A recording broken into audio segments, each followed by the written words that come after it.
visualizarla o que no pueden estar en esta tutoría. Entonces, primero, agradecerles que estén aquí y decirles que, como siempre, yo voy a dejar esta grabación en un par de días cuando ya la pueda transformar en un link de YouTube, entonces ya la podrían ver ahí.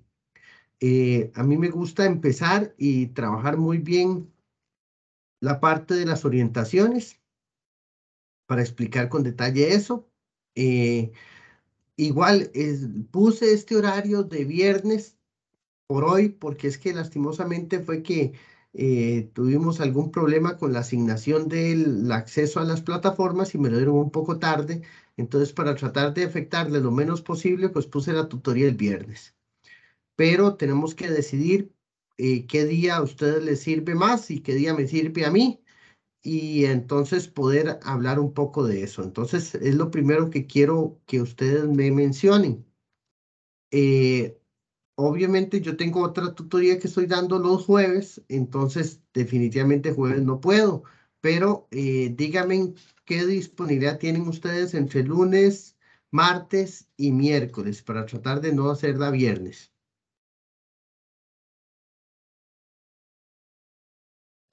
Profe, menos por mí, cualquiera de los 3 días está bien. Yo sí tengo la disponibilidad para cualquiera de los 3 días, entonces por mí no hay problema. ¿Ok? Buenas noches, profe. Por mí está Bueno, bien, igual, cualquier día, ok, siendo entonces, después de las 6 de la tarde, eso sí. sí, a las 6 serían siempre, eso sí.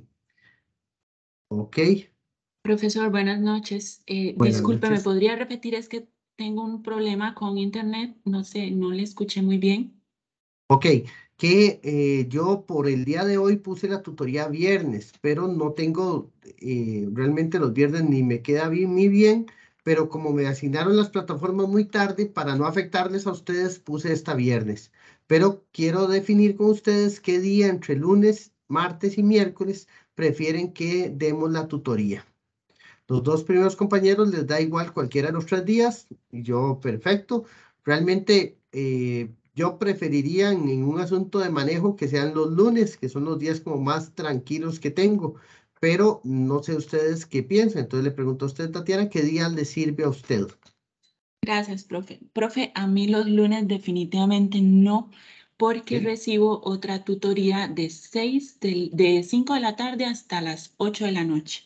Ok, Entonces sería martes o cualquier otro día de la semana, pero excepto el lunes. ok. Entonces vamos por martes. Ok. Elías y Andrea, cuénteme. Profe, vieras que a mí no me sirve los miércoles, a mí me serviría un martes. Ok. Bueno, hasta ahora todos vamos con martes. Andrea, ¿qué me dice usted? Buenas noches, profe. Buenas noches. Profe, a mí realmente cualquier día. Ok. Entonces, les propongo que la hagamos los martes, para que entonces tengamos martes y yo tenga martes y jueves, o sea, los días de marcar. Me voy a cortar a mí. No, no. Los martes y jueves para dar las clases. ¿Ok? Ahora, les cuento que tengo un pequeño inconveniente. O sea, el inconveniente es que la siguiente tutoría que tocaría en la semana del 10 al 15, yo estoy fuera del país y normalmente me ha tocado dar tutorías desde fuera y eso no es problema. El inconveniente es que voy a un país, bueno, que es Estados, pero estamos trabajando una hora menos allá. Entonces, muy probablemente me va a chocar las 6 de la tarde, de aquí van a ser las 5 de allá y probablemente voy a estar trabajando todavía esa hora. Entonces, no podría dar la tutoría. Eso es solo ese momento, no es que salgo mucho del país, pero me tocó esta vez. Entonces, la propuesta mía es bueno, darla muy tarde, darla tipo 8 de la noche, pero eso no me gustaría en primer lado y además les cambia mucho el horario. Y la otra opción es no darla del 10 al 15 que es, sino darla el martes 18. Entonces, preguntarles si me aceptarían por esta vez dar la tutoría el martes 18. Sí, no hay ningún inconveniente, profe. Ok, muchas gracias. Denis, buenas noches, ¿cómo está?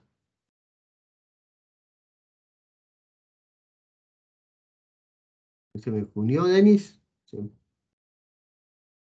puede unir? Buenas noches. Ajá. Buenas. Aquí conectándome. Ah, sí, sí, yo entiendo, yo entiendo. Pregunta, es que por eso le pregunto a usted, que es el que me falta. Estamos definiendo el día para dar las tutorías porque no va a ser viernes. ¿Le funcionaría a usted que sea martes? ¿A qué hora? De 6 a 8. 6 a 8, es que martes tengo inglés, pero podría conectarme a partir de las 7. Ok. Sí, es que acabamos de hacer toda la encuesta y el día que nos quedó mejor a todos es los martes. Y el otro inconveniente que les estaba contando es, bueno, de por sí son 4 tutorías, no tiene tanto inconveniente. El asunto es que en la siguiente tutoría, que es del 10 al 15, yo no estoy en el país, entonces me va a quedar difícil darla. Que la estoy proponiendo para darla el martes 18. Si tienen algún inconveniente con eso. Denis, igual, usted me faltaba de preguntarle. No, tampoco. Perfecto. Ok, entonces, estamos, como les dije, son los arreglos administrativos que hay que hacer siempre. Entonces vamos a quedar en que damos los martes las tutorías y que el martes 18 sería la próxima. ¿Ok? Muy bien. Vamos a hablar un poco ahora de las orientaciones. Voy a compartirles.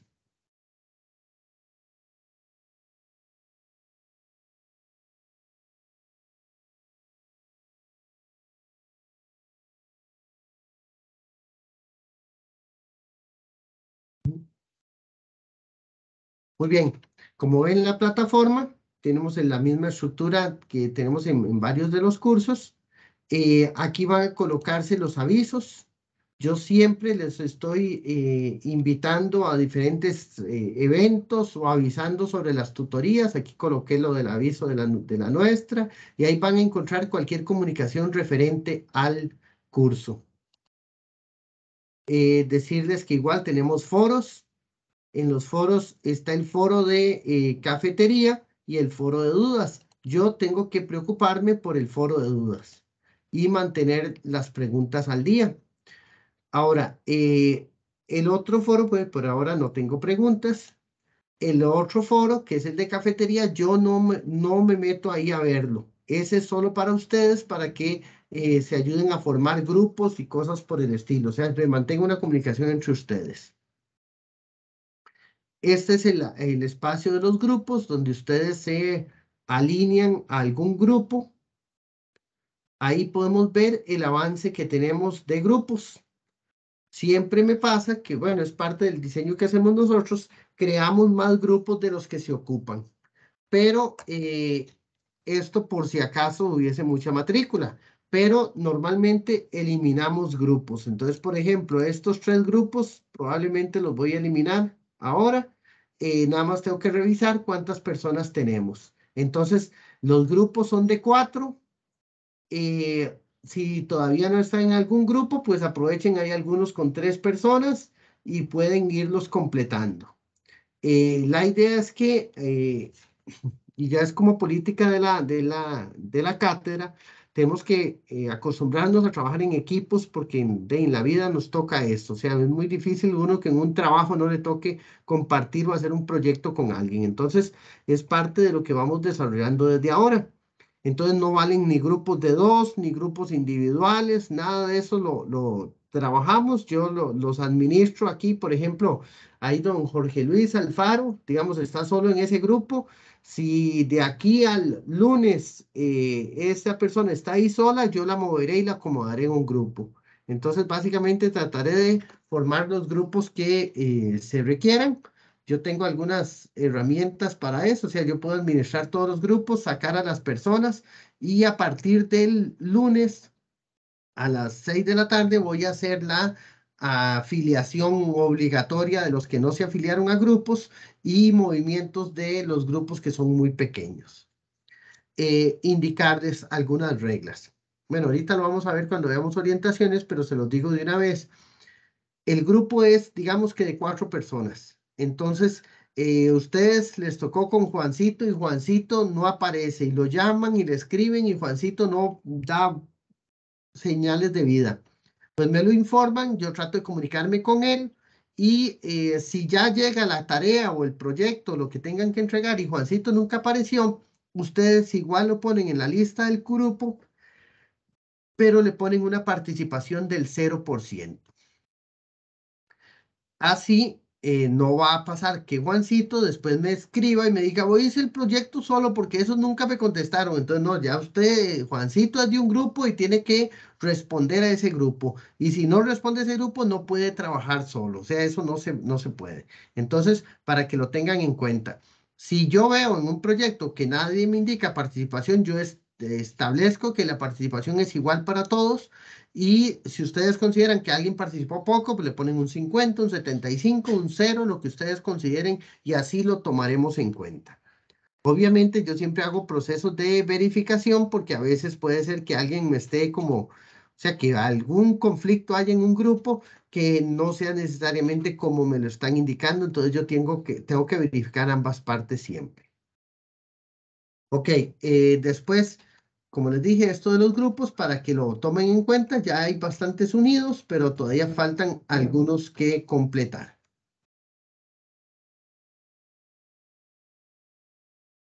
Ok, vamos a tener 4 tutorías. Aquí está el link de bueno, este es el link de la reunión, que fue lo que ustedes ingresaron, y esta es la presentación que vamos a ver el día de hoy. Igual tenemos una presentación para cada día.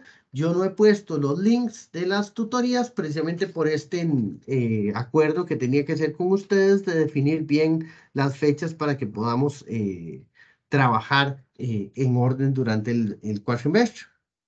Después, existen tareas, ahorita vamos a ver un poco eso, y las actividades prácticas que ya están definidas para el curso. No les veo mucho porque ahí se ven las soluciones y no quiero que vean las soluciones todavía. ¿Ok?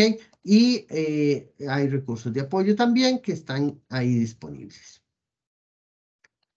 Pero vamos a entrar entonces a las orientaciones.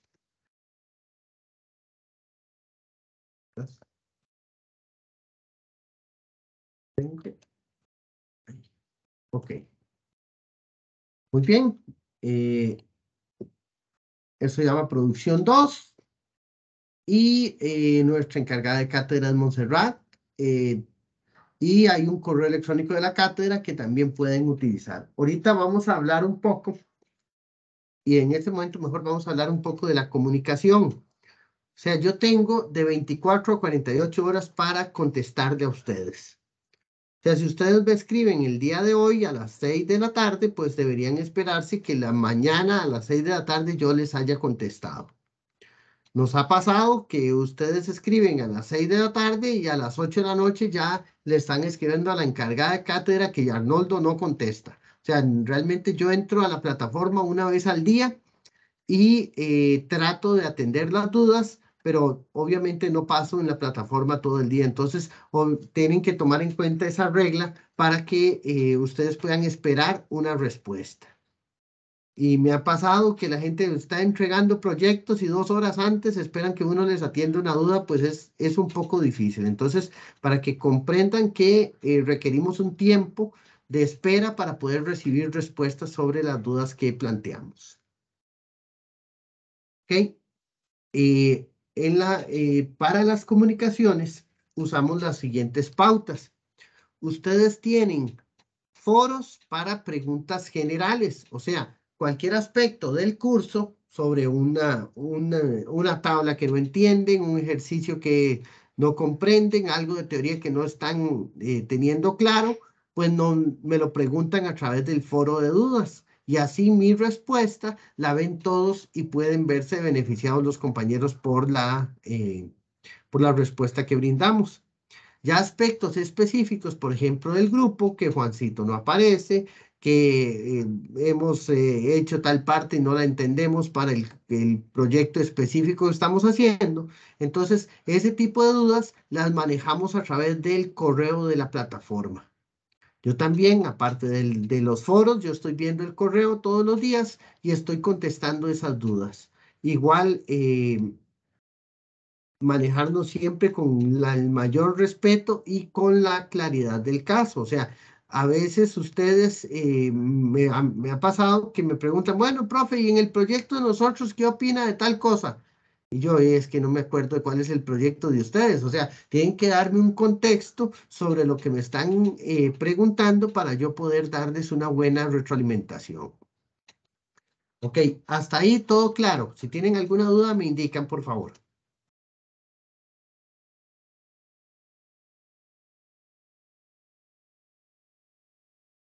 Sí, Ok, profe. está bien. Gracias, Tatiana. Ok, entonces aquí tienen el documento de orientaciones que ya ustedes lo pueden haber leído y básicamente de introducción, la administración de operaciones está presente en todo tipo de actividades, producción, sistemas de manufactura, planeación, ejecución, control y mejora. Por lo tanto, es muy importante que todos los profesionales de administración conozcan cómo las variables o institución sean las variables, si sean directas o indirectas, influyen de manera positiva o negativa en la productividad de la empresa. Entonces, como les dije, vamos a ver mucho de estándares de trabajo, del cálculo de esos estándares y algunos otros temas que trabaja el curso. Ok, como les dije, vamos a hacer sobre todo énfasis en el análisis de puestos de trabajo. Entonces, es una herramienta en general muy importante porque nos permite cuantificar el tiempo que las personas hacen las cosas. Para darles un ejemplo que me ha pasado muchas veces. Yo llego a un puesto de trabajo y me dicen, estoy saturado, yo tengo demasiado trabajo. ¿Ok? Yo digo, está bien, eso dice usted, pero yo tengo que valorarlo. Entonces, ¿cómo yo determino si una persona está sobrecargada o no? Hay diferentes herramientas y en este caso hablamos de tiempos estándar. Obviamente los ejemplos que se ven en este curso y en este libro son muy relacionados con manufactura. Si, por ejemplo, usted lo que hace es, no sé, empacar trompos, ese es su puesto, entonces yo a través de este curso puedo decidir o definir cuánto es el tiempo que usted requiere para empacar un trompo y tomando en cuenta todas las actividades o subactividades que usted tenga.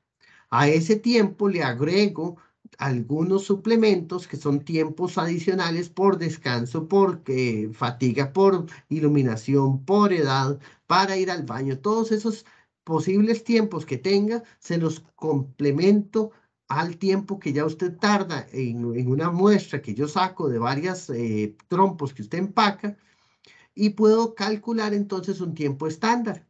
Entonces, para darles un ejemplo, si mi tiempo estándar es de 10 minutos por trompo, entonces yo podría hacer 8 trompos al día, 8 trompos, 6 trompos por hora y 48 trompos al día. Eso es básicamente. Entonces, yo podría tener un estándar de cuánto usted puede producir en un día, en una semana, en un mes. Y entonces, a partir de eso, y eso funciona mucho en las empresas, yo puedo decir que puedo establecer una cuota de producción para una persona basado en los tiempos estándar.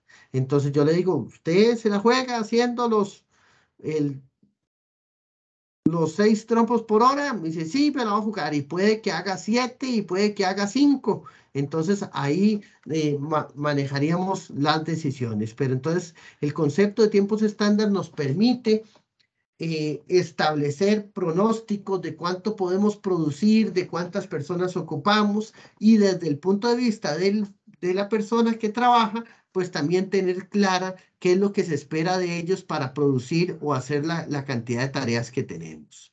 el ejemplo de los trompos, pero también puede ser que su trabajo sea procesar una tarjeta de crédito de una solicitud de un cliente. Todo eso se puede generar igual con tiempos estándar.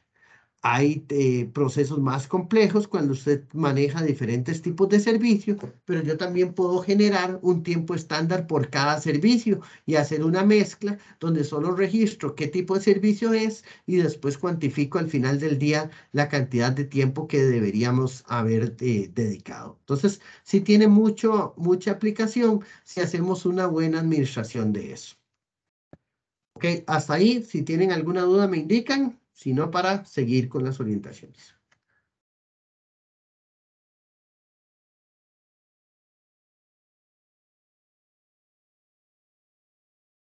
De mi parte, Ok. todo claro, profe. Muy bien, muchas gracias, Roberto. Ok, básicamente aquí van a ver todas las unidades temáticas que tiene el curso. Obviamente, y se los aclaro y se los digo porque yo no puedo quedarme callado con esto, me parece que el libro está un poco viejito y un poquitico pasado de moda. Pero bueno, los conceptos son válidos y son útiles. Obviamente nosotros no trabajamos, ya en este país hay cada vez menos manufactura de alto volumen, entonces la aplicación puede que ustedes no la vean tan directa porque no hacemos tantos procesos tan repetitivos de manufactura a alto nivel, pero como les dije, en los procesos que podemos hacer en cualquier tipo de oficina o trabajo, aunque sean variados, uno puede generar diferentes tipos de estándar para darse cuenta de cuánto es el aprovechamiento del tiempo. Y en el caso que les decía, por ejemplo, de una secretaria o un puesto que alguna vez me ha pedido, entonces yo genero o diseño alguna herramienta y puedo definir a partir de frecuencias y tiempos promedio de lo que duran las personas, sacar qué realmente, o sea, cuál es el porcentaje de utilización de ese puesto. Entonces me he topado con sorpresas de personas que dicen que están súper saturadas y realmente tienen una utilización de un 70% del tiempo. Y me he encontrado valores hasta menores, ¿verdad? Entonces, para que vean que siempre existen herramientas que uno puede utilizar para cuantificar ese manejo de los tiempos.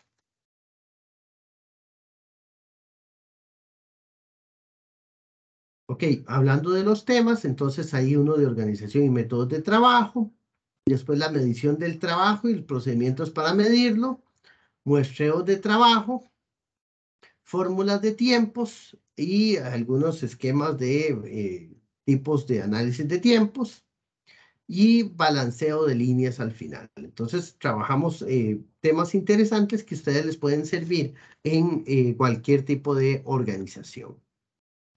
Ok, básicamente mi trabajo en este curso es orientarlos a ustedes y presentarles y facilitarles el material y aclararles cualquier duda. Pero ustedes son los dueños de su proceso de aprendizaje. Entonces, queremos que ustedes, mientras más le dediquen tiempo a la materia, más estudien, más lean, mejor comprendan las herramientas que les damos, pues no solo van a tener un buen resultado, sino que van a tener una comprensión sobre la temática del curso. Entonces, para que lo valoren y puedan aprovechar el tiempo que ustedes están llevando este curso.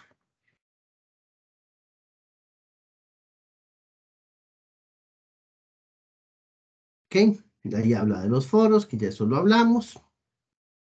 El trabajo en grupo, como les dije, todo se hace en grupos. Tratamos de que sean entre 2 y 4 personas, pero procuramos manejarlo en un estándar de 4, o sea que todos los grupos se nos llenen. Ok, aquí aclaramos, no existen, bueno, ahorita vamos a ver un poquito más allá para ver la evaluación.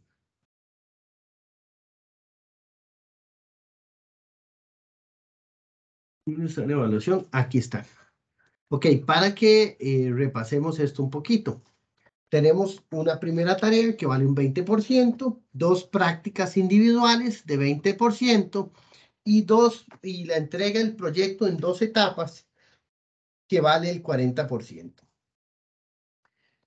Eso significa que no tenemos pruebas escritas, ni virtuales, ni en línea. al no haber pruebas, tampoco hay reposiciones ni se va a volver a hacer una herramienta por alguna que no entregaron. Todas las herramientas proyectadas en este curso les dan un plazo de tiempo para trabajarlas. Entonces, si tienen problemas de internet, pues obviamente tenemos varios días para hacer la tarea o la asignación que tengamos y entonces entran después.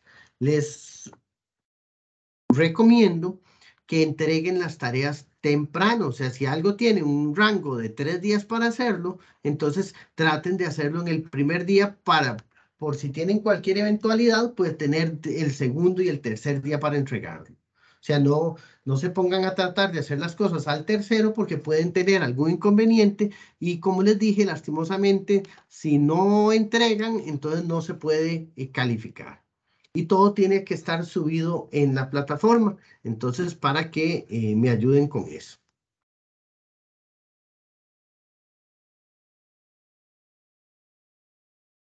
Bueno, básicamente, entonces, como les dije, no hay Una buena reposiciones. duda. Dígame, Álvaro. El trabajo, como digamos, el proyecto y eso lo sube solo uno del grupo, ¿verdad? Exactamente. Muchas gracias por la consulta. Sí, nosotros aquí tenemos organizada la plataforma para hacer calificaciones por grupos. Entonces, si Álvaro sube el proyecto, yo califico a Álvaro y de una vez esa calificación le llega a todos sus compañeros. O sea, todo el mundo recibe la misma retroalimentación. Y sí pedirles que solo uno suba, porque si no al final se me hacen confusiones, pues yo tengo establecido un grupo y donde veo 2 tareas se me hace un enredo. Entonces, tratemos de manejar bien esa regla, solo uno sube y todo el mundo recibe la retroalimentación. A mí me gusta usar una herramienta de rúbrica que ahorita muy parecida a la que tienen aquí. Es basada en las mismas orientaciones del curso y entonces les detallo bastante bien qué es lo que no está correcto en el caso de cualquier proyecto. O sea, yo parto del hecho de que todos tienen un 100 y empiezan a perder puntos por cosas que no hacen o dejan o hacen parcialmente. Entonces, yo les doy una buena retroalimentación en ese sentido.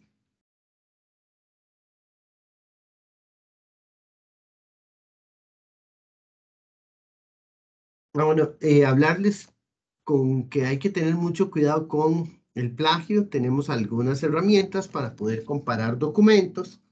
Y hemos tenido terribles experiencias que no quiero recordar, pero sí es muy grosero el proceso cuando usted se determina que alguien está haciendo algún tipo de plagio. Entonces, en ese sentido, pedirles que, y realmente ese es el chiste del curso, o sea, si tenemos una tarea, un individual o grupal, pues tratar de hacerla a partir de los materiales que tenemos y obviamente todas esas tareas van a tener diferencias aunque se trate del mismo enunciado. Entonces, la forma de resolver de cada uno va a ser distinta y eso es lo que nosotros verificamos.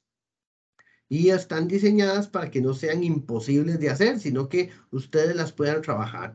Entonces, estamos claros que para trabajos individuales, ahí sí todos presentan y para trabajos grupales solo uno. Igual cubrirnos de cualquier riesgo de plagio que podamos tener. Entonces no queremos tener inconvenientes con eso para los que les pedimos toda su colaboración en eso.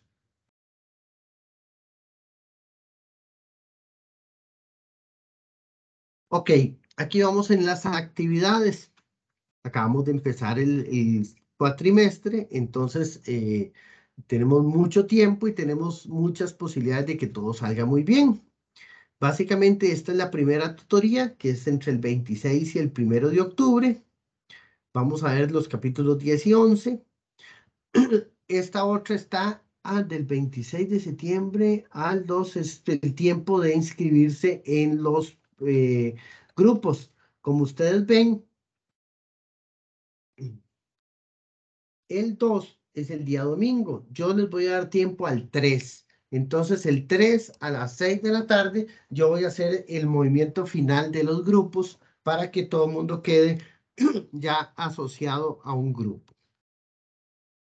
Del 10 al 15 es la segunda tutoría, pero ya acabamos de definir que va a ser el día 18 la segunda tutoría. Esto por la eventualidad que yo no puedo estar para atenderlos.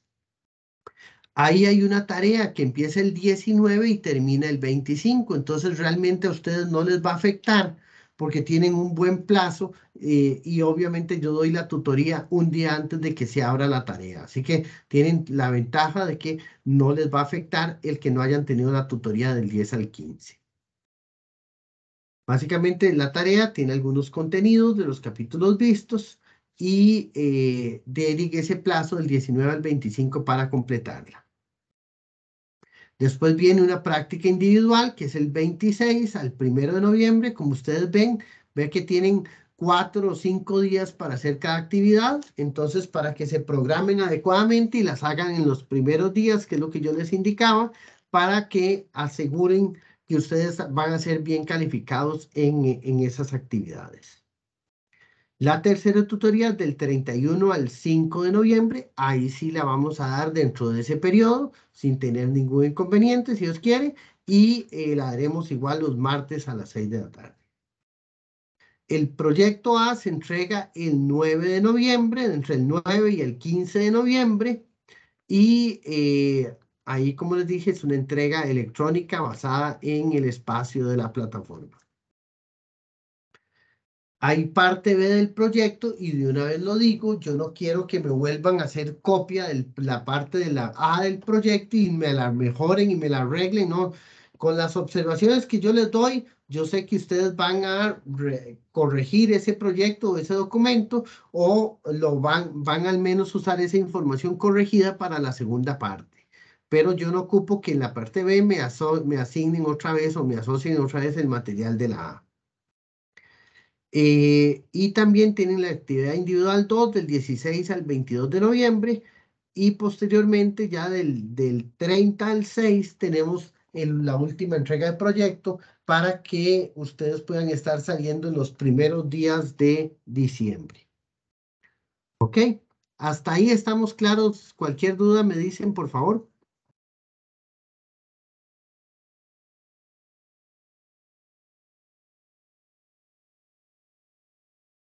Estamos Profe, una claros, consulta. profe. Dígame. Con respecto a la tarea, los capítulos sí son del 1 al 5. Ok, tareas. Ah, pues sí, tiene usted razón. No, realmente Ok. son los temas. Sí, estamos de acuerdo. Los temas se van a relacionar con otros números, pero sí, eso está, perdón, vamos a irnos para acá.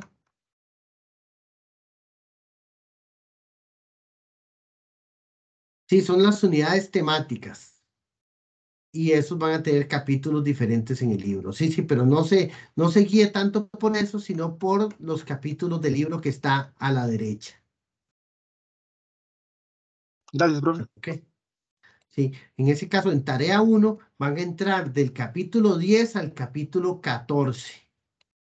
Se van a ver todos los temas de la tutoría 1 y la tutoría 2. Entonces, estos son como ejes temáticos, pero por capítulo sería del 10 al 14. Muy bien, muchas gracias por la duda. Ok, ya habíamos hablado un poco de la calificación, todo vale 20.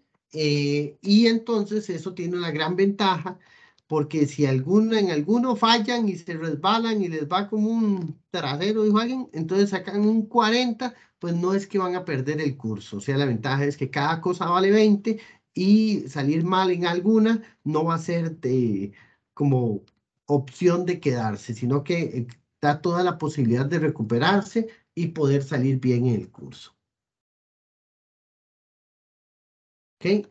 Normas de redondeo y aquí viene. ¿Ok?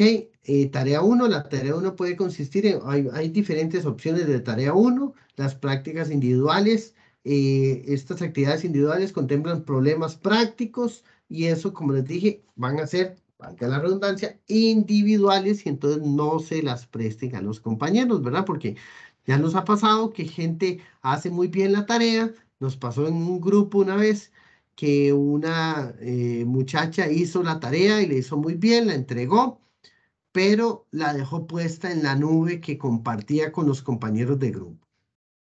Y un compañero de grupo tomó la tarea y la entregó. Entonces, donde yo la revisé, dije, no, esto es exactamente la misma cosa. Entonces, lastimosamente, el muchacho estaba afectando a la compañera que hizo la primera tarea. Entonces, evitemos todo eso y trabajemos todo individualmente. Y como les dije, no le compartamos la información a los compañeros porque nada nos garantiza que no van a usar la información tal y como se las dimos.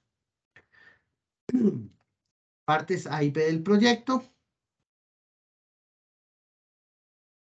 Bueno, este es el grupo de cátedra, como les dije.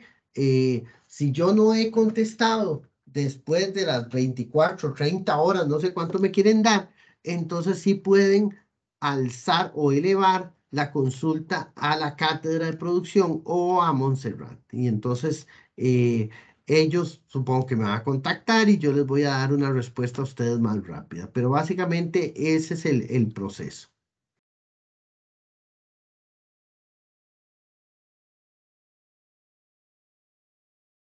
Ok, y esto es el reglamento y demás. Quiero ver un poco qué diga sobre las tareas y los proyectos. Aquí casi nunca dice.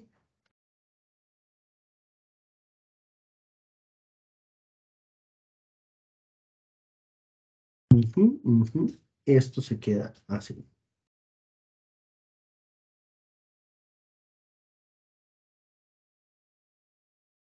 Ok, vamos a ver.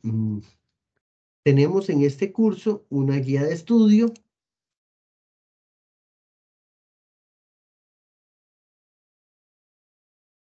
Es un documento que les puede ayudar a ustedes como soporte al libro de texto que ya tenemos. Entonces, sí pedirles que revisen esa guía de estudio y que puedan complementar esa información. Vean que aquí hace esta relación a las páginas del libro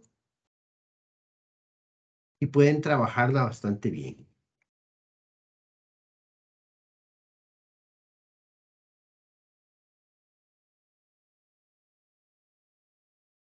Usamos estilo Chicago para las bibliografías, entonces ahí no solo tienen el material de cómo se hace, sino también un video de cómo se utiliza para que lo tengan más claro.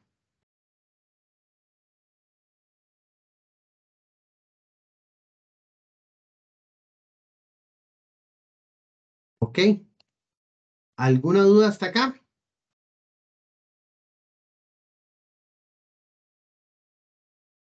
Vamos a ver un poco qué dice el proyecto.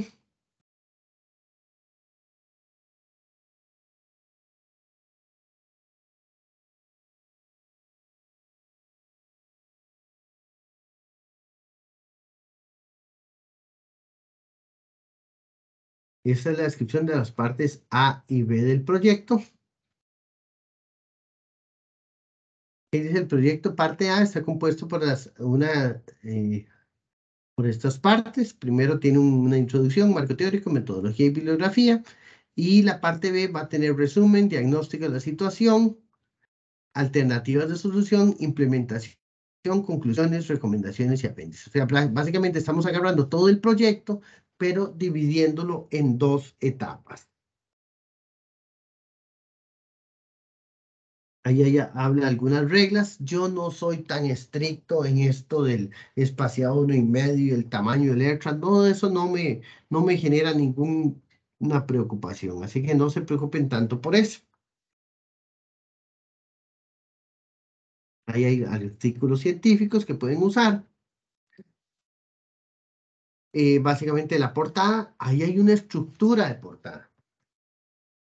Y en general les damos pautas. Yo siempre les recomiendo que utilicen este mismo machote para montar su proyecto. Así tendrían asegurado que cumplen todas las partes.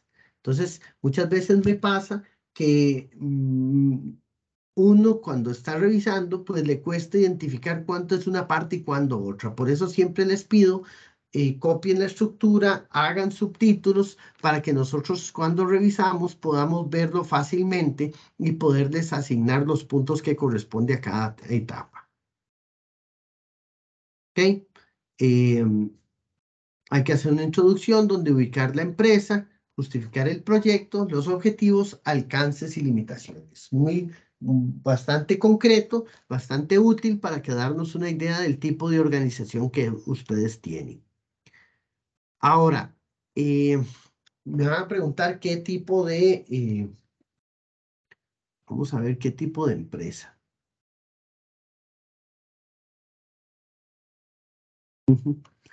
Yo no tengo inconvenientes en que hayan empresas de servicios. Lo lógico y normal en este tipo de cursos para hablar de estudios de tiempos y de métodos es pensar en empresas de manufactura, pero yo soy muy abierto a eso. Entonces, igual una empresa de servicios va a tener procesos, va a tener actividades, va a tener tiempos y podemos aplicar las mismas herramientas a ese tipo de situaciones. Entonces, pedirles que valoren las empresas que tienen, que tengan algunas cuantas actividades para poder nosotros hacer la valoración de los procesos adecuadamente. Hay un marco teórico de los principales, dice, los principales conceptos teóricos que sustentan los temas desarrollados. O sea, vamos a hablar, dependiendo de la herramienta que utilicemos, vamos a buscar un marco teórico relacionado con eso. Me ha pasado, por ejemplo, que alguien va a hablar de, no sé, del café.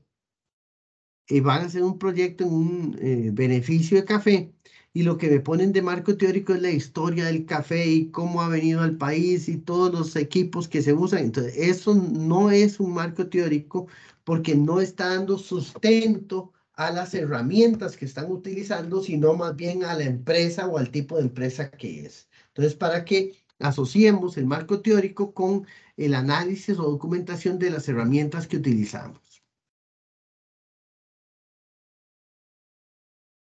¿Ok? Se pide la metodología, o sea, definir en resumen qué es lo que pretenden hacer. Eso es la descripción de qué es una metodología y se ocupa para poder saber nosotros qué esperamos del proyecto. Voy a quitar un poco la cámara para bajarle un poco el peso a la presentación.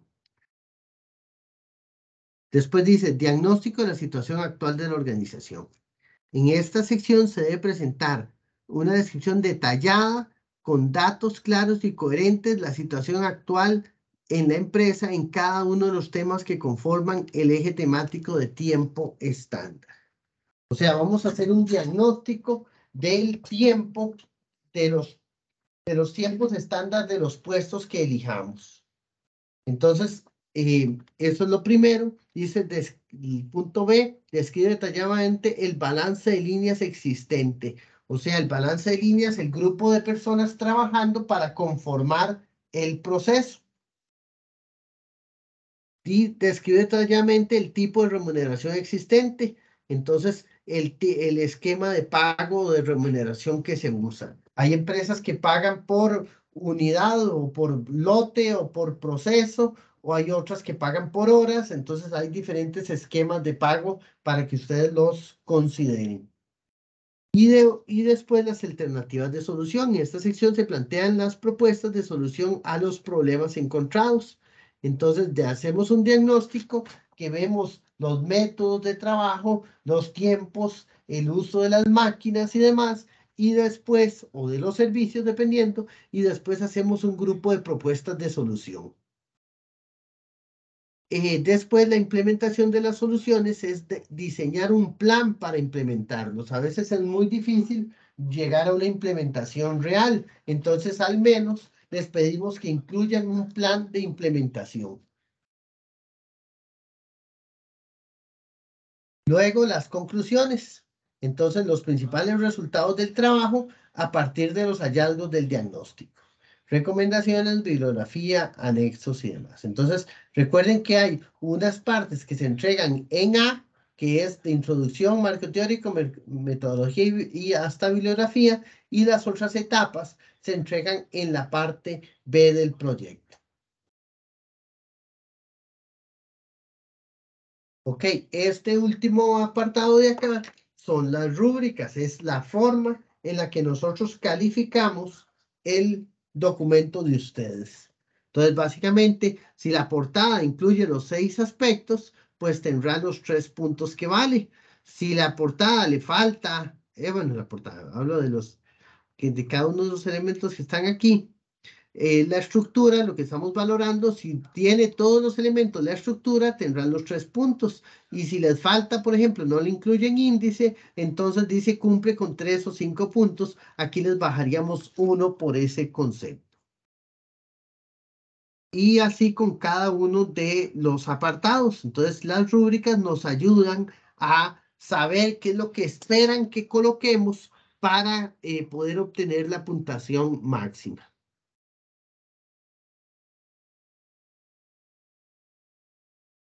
Metodología, si está bien descrita, procedimientos de elaboración de la solución de propuestas, y ahí va. Ahí podemos ir calificando.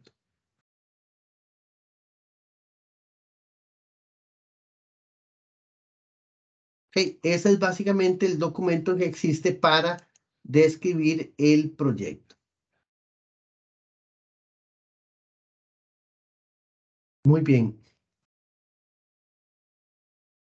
Vamos a ir ahora a la... Ah, no, ya no tengo abierta.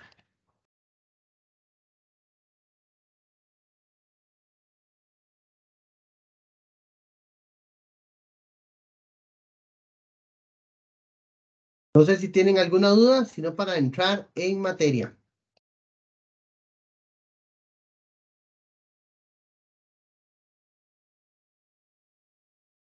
¿Ok? Yo no, profe. Muy bien. Álvaro, me dan un minutito, ya vengo en un minuto.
Muy bien, entonces vamos a hablar de la parte teórica de la tutoría. Vamos a ver capítulo 10, medición del trabajo.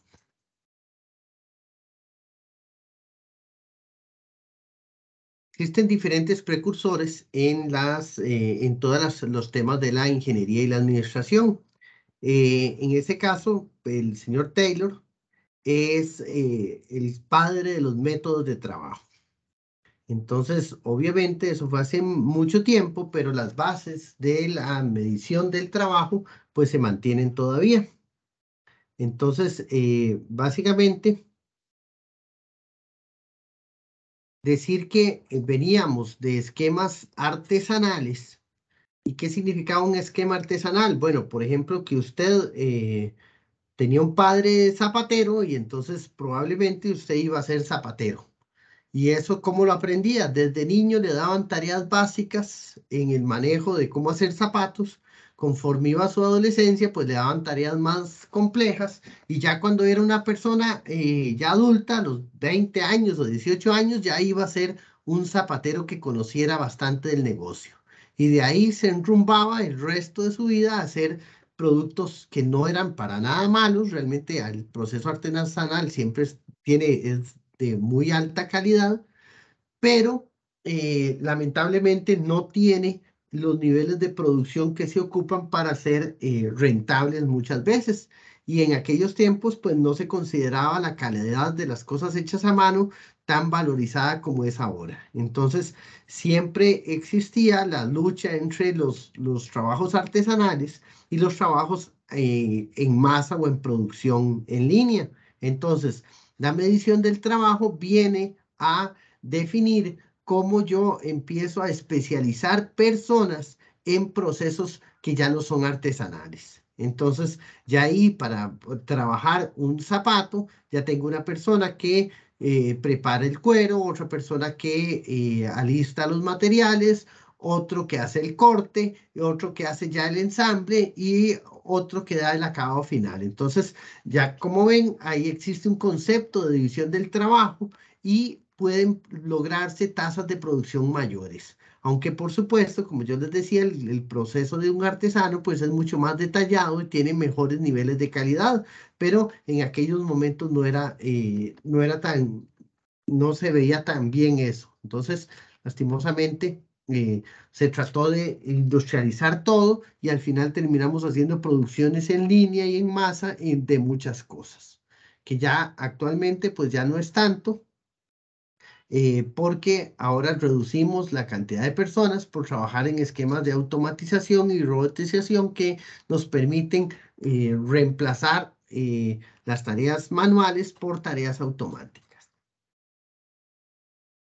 Que la medición del trabajo comprende la técnica de establecer un estándar de tiempo permisible para realizar una tarea determinada. Ahí el concepto de permisible no es que permita hacer lo que quiera, sino que es el permiso máximo de tiempo que yo puedo dar para una tarea. Y esto sirve para calcular el tiempo que necesita un operario calificado para realizar una tarea. Y eso siguiendo un método ya preestablecido. Entonces, como les dije, el objetivo de toda medición de trabajo y de definición de estándares es determinar el tiempo que usted debe tardar para hacer una tarea y a partir de ese valor poder calcular cuántas personas ocupan una línea, cuántos productos se pueden hacer en una semana, cosas por el estilo.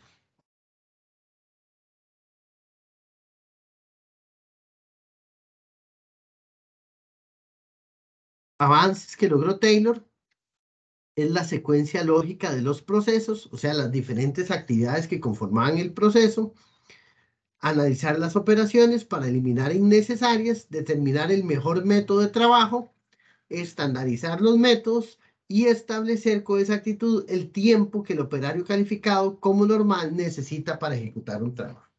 Entonces, eso, como les dije, fue el aporte de Taylor a la industria que nos ayudó a definir estos estándares que facilitan, como les dije, desde ahora, desde ese tiempo y hasta hoy, muchos de los costos o la definición de recursos que yo requiero para poder hacer una tarea o algún producto o servicio. Entonces, tiempo estándar, ¿qué es? Es un patrón que mide el tiempo requerido para un trabajo, con método y equipo estándar, con un trabajador con habilidades requeridas y desarrollado a velocidad normal. Voy a explicar un poco eso. Ok, hay personas que tienen habilidad prácticamente sobrenatural para ciertas tareas. Entonces, había un ejemplo de un señor que trabajaba en una empresa de bolas de béisbol que había en el país. Este señor producía una gran cantidad y en el manejo hay que coser las bolas, tiene una cierta cantidad de actividades y esta persona lo hacía muy rápido. Entonces a alguien se le ocurrió, no hombre, este hombre hay que clonarlo. Entonces empecemos a tomarlo a él como base para que él capacite a todo el mundo y todo el mundo haga las cosas como él. ¿Eso qué es? Eso no es lo que dice aquí. No es trabajar a velocidad normal. En ese ejemplo que les doy, se estaba procurando que las personas emularan la velocidad a la que esta persona trabajaba. Pues lamentablemente, él sí tenía grandes habilidades y las personas trataron de seguir su ritmo y tenían muchos accidentes de trabajo. Entonces se vio que no era realmente una gran idea el poder poner a esta persona a que capacitara y que todo el mundo tratara de hacer lo mismo. Él realmente hacía las cosas muy rápido, pero porque era muy ágil y tenía, o sea, tenía muchos riesgos de cometer accidentes, pero por su pericia, él evitaba esos inconvenientes, aspecto que no lograban las otras personas. Entonces, el tiempo estándar no se mide ni con el más lerdo ni con el más rápido. Se mide con una persona normal. Y es porque si yo, tratando de engañar el proceso, tomo la persona más rápida que hay, voy a generar un estándar que va a ser muy corto con respecto a la realidad. Y donde le voy a pedir a todos que traten de lograr ese estándar, voy a tener problemas de producción y la gente no va a poder conseguir las metas. Entonces, tenemos que tomar en cuenta que si yo tengo 10 personas haciendo el trabajo, tengo que conocerlas un poco e ir viendo cuáles trabajan demasiado rápido, cometiendo errores, y cuáles trabajan demasiado lento, que no logran cumplir con las metas. Entonces me voy a la parte intermedia y de ese grupo intermedio es que uso las bases para calcular el tiempo estándar. ¿Ok? ¿Vamos bien hasta ahí?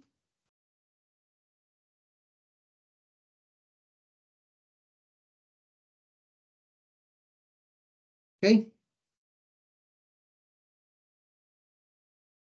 Vamos a hacerles alguna pregunta. Ahí tengo a Andrea. Andrea, Sí, señor. ajá. ¿Usted actualmente está trabajando? Sí, pero no es algo muy formal, digamos. Ok, ok.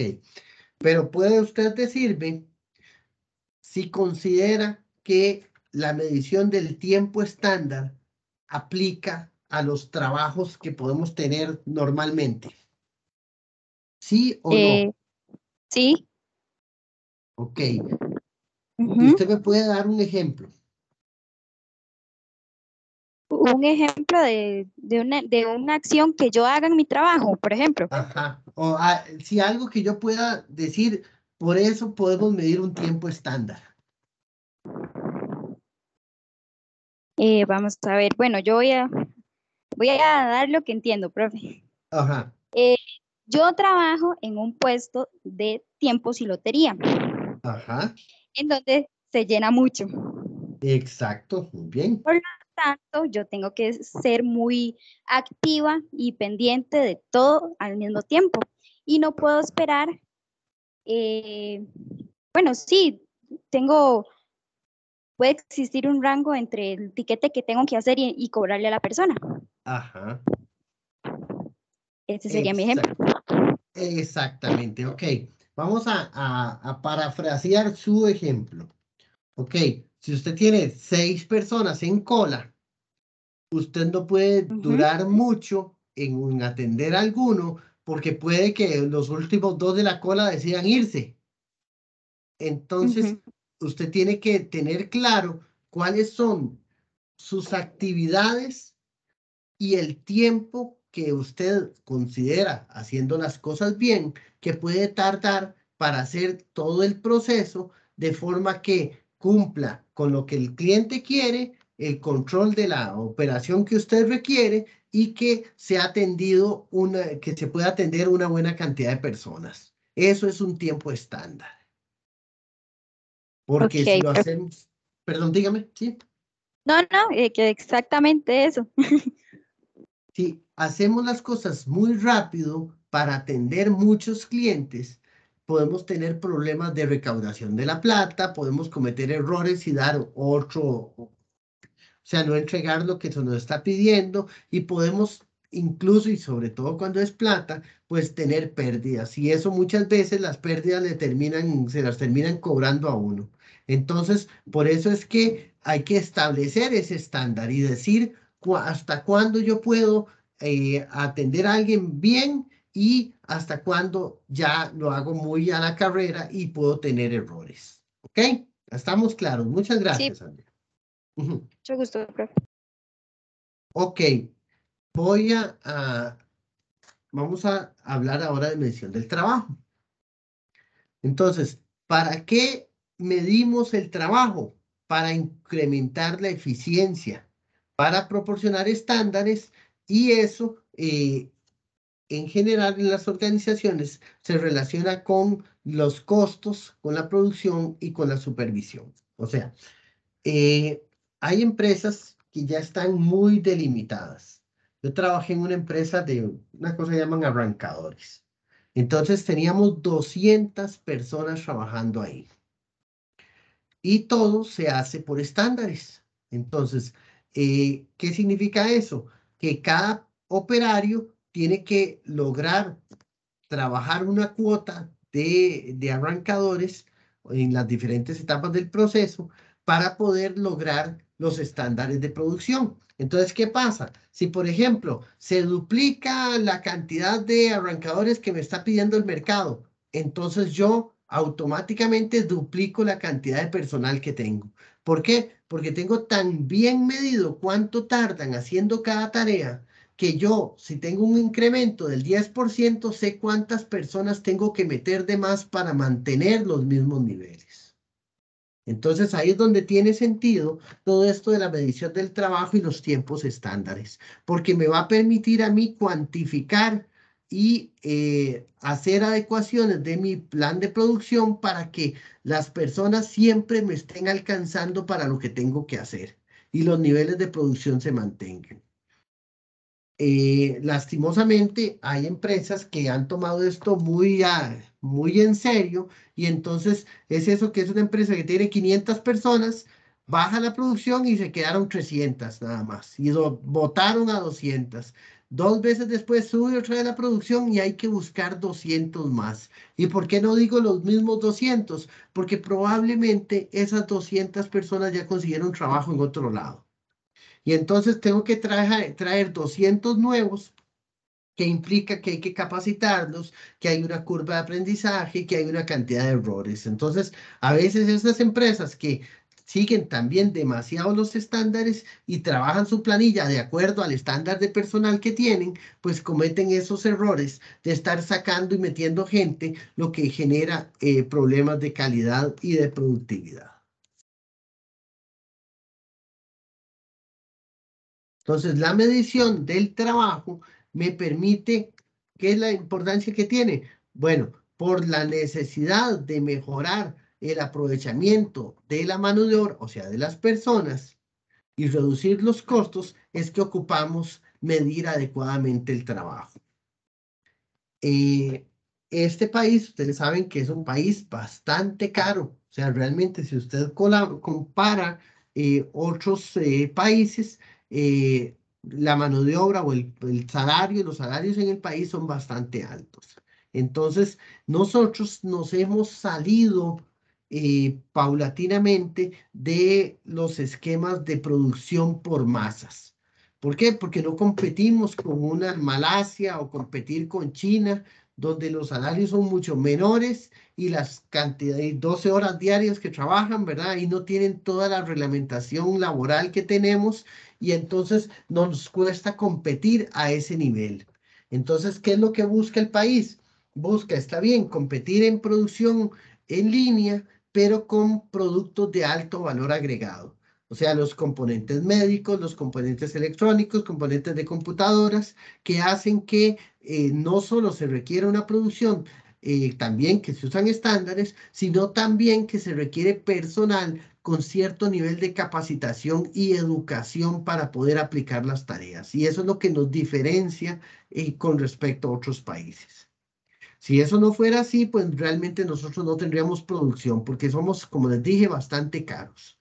Entonces, buscamos eso, tratar de formarnos y que tecnológicamente nos vaya bien en los procesos.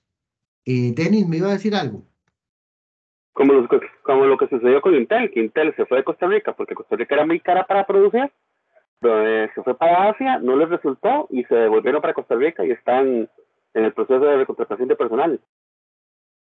Exactamente, ese es el mejor ejemplo que usted me pudo encontrar para eso. Sí, sí, realmente se toparon con costos mucho menores, pero con gente con un gran problema de educación. Y ese problema de educación y también de poder tener la capacidad de seguir órdenes y de aprender y de capacitarse, que no lo tienen ellos, pues repercute en un montón de errores. Y lastimosamente un producto caro tiene que ser un nivel o un estándar de calidad muy alto. Entonces, sí, como usted dice, pues no les funcionó y qué dicha que se dieron cuenta y van de regreso. Y eso lo han visto otras empresas, por eso tenemos muchas zonas francas, aprovechando esas características de nuestros ticos, que aunque somos peliones y difíciles, pues la ventaja es que somos muy críticos, somos unas personas que tenemos bastante buen nivel de educación y mucha capacidad para aprender.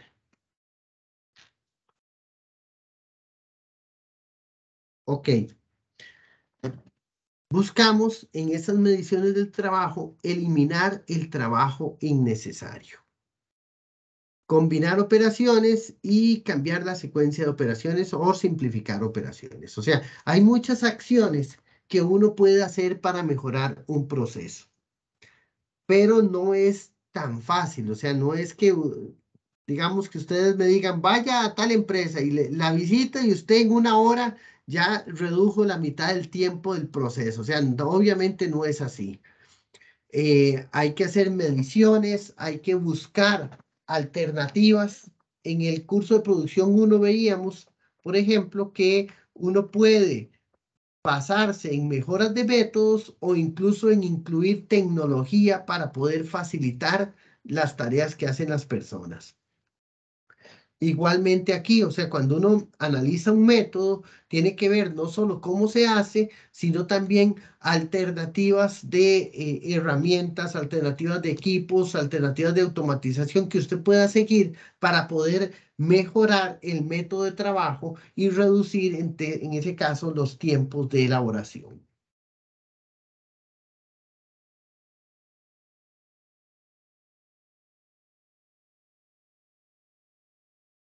Ok, entonces el tiempo estándar me va a ayudar, como les dije, a planear la producción.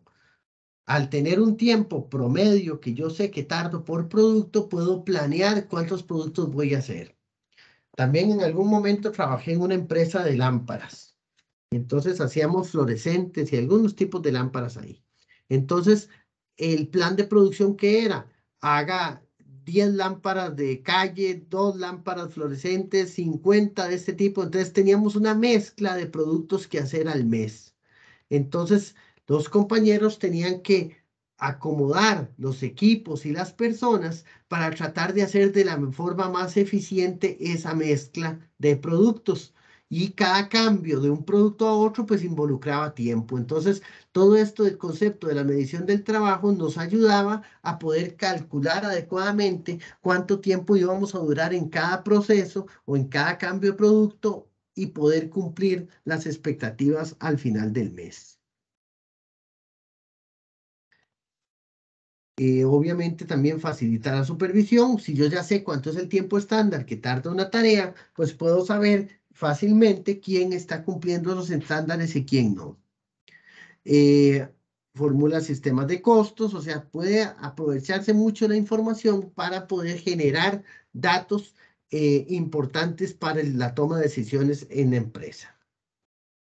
Y también va a ayudar al entrenamiento de los nuevos trabajadores, porque al definir un tiempo estándar, pues voy también definiendo un método y ese método puedo documentarlo en un procedimiento y eso me va a facilitar mucho a que la gente aprenda cómo hacer las tareas cuando tenemos nuevos empleados.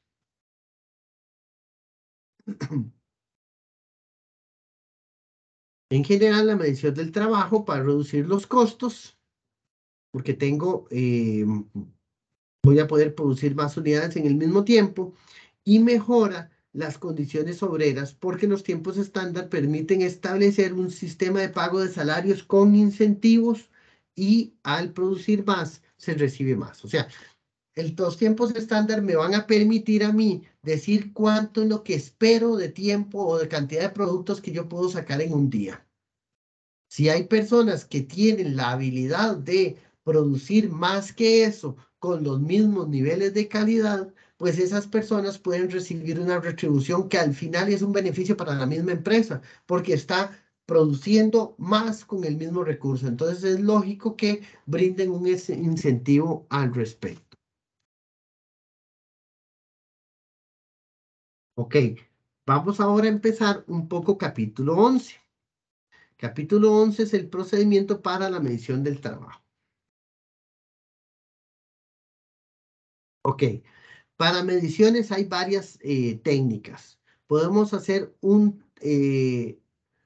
podemos estimar tiempos basados en datos históricos. Podemos hacer un estudio de tiempos con cronómetro. Eso es otro de los clásicos que uno se imagina cuando uno empezaba a estudiar ingeniería industrial, le decían, es que usted lo que va a hacer es sentarse a la par de alguien con un cronómetro.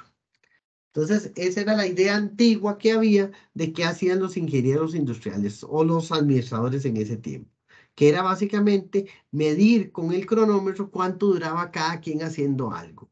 Al final, obviamente, para sacar un tiempo estándar, pero obviamente vamos mucho más allá que eso. Buscamos no solo ver los procesos, que eso es un concepto mucho más amplio, ya no estamos viendo tareas, sino procesos como tales, y poder buscar la mejor forma de evaluar y dar un aporte a ese proceso como un todo.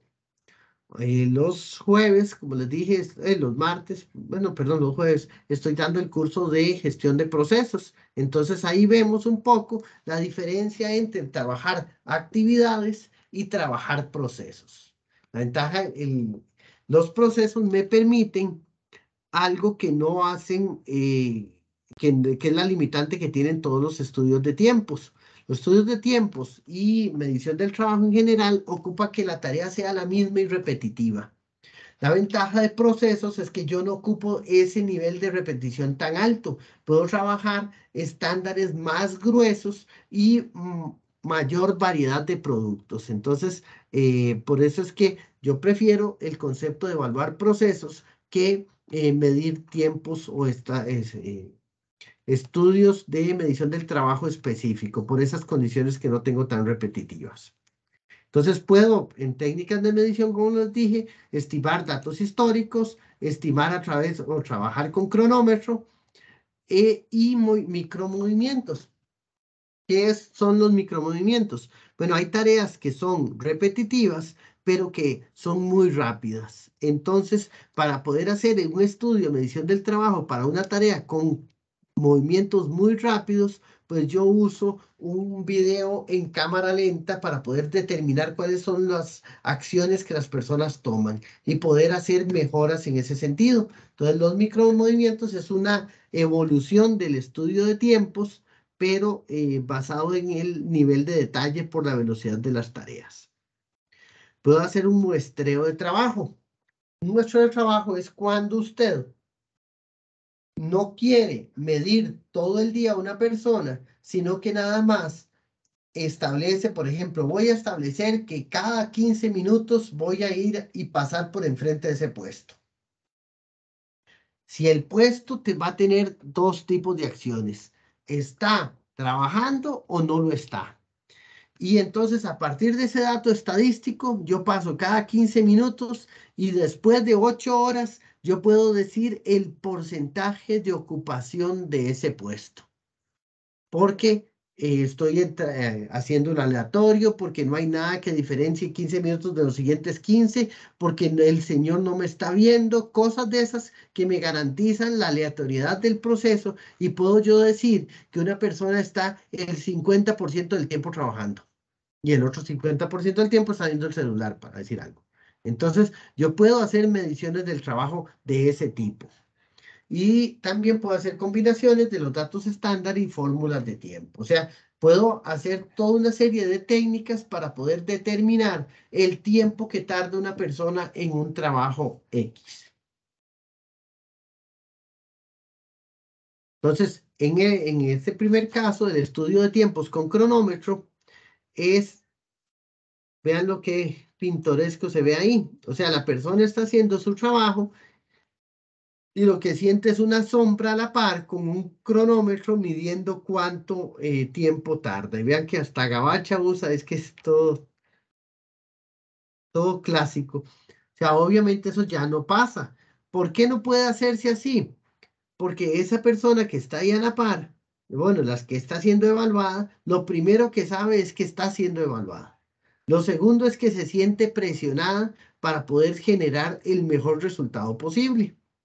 Y después que puede tender a cometer errores por por estar viendo que le están vigilando. Entonces, un estándar medido así puede estar sujeto a lo que llamamos un sesgo. Un sesgo es una tendencia hacia un valor que no es correcto por interferencias en el proceso normal. Lo ideal sería que ese señor que está ahí no esté tan cerca y no le avise a la persona que la va a medir. O sea, si nada más que usted se acerca a todo el grupo y dice que va a hacer un estudio de tiempos o va a hacer un análisis de tiempos, pero no tiene que estar visualizando exactamente a quién está evaluando para no generar esa presión. Y uno lo que le dice es, hagan su trabajo al ritmo que lo hacen siempre, no se preocupen, hagan como que no existo. Y así uno les brinda como más confianza para poder determinar los tiempos. Pero como les dije, en esa imagen es un poco de los 50, ¿verdad? De cuando se hacían los primeros estudios en ese sentido. Una pregunta, ¿alguno de ustedes los han medido en procesos de trabajo? ¿Alguien que me cuente? Sí, señor. Ah, Sí. y cuénteme, ¿qué siente usted cuando lo miden? Es que es algo cómico porque, bueno, cómico no, sino que actualmente en el trabajo donde estamos, trabajamos, soy técnico electromecánico, Ajá. pero trabajo en alumbrado público de una empresa. Entonces a veces nos toca hacer lo que se le conoce como el ensamble de luminaria, que es agarrar una luminaria, montarla en un brazo, tirarle el cable para que la gente de mantenimiento, que son los que salen a la calle, los monten. Entonces quisieron ver si nos podían añadir una tarea más en ese proceso y cuánto tiempo sería además. Entonces, o sea, tener el jefe con un cronómetro viendo a los tres técnicos cuánto durábamos en sacar 50 luminarias. Sí, sí, exactamente. Sí, sí. Y entonces, ¿qué problema tiene eso? Si usted sabe el objetivo del estudio, usted puede torcer ese estudio a cualquier cosa. O sea, puede decir, ok, ¿qué nos conviene?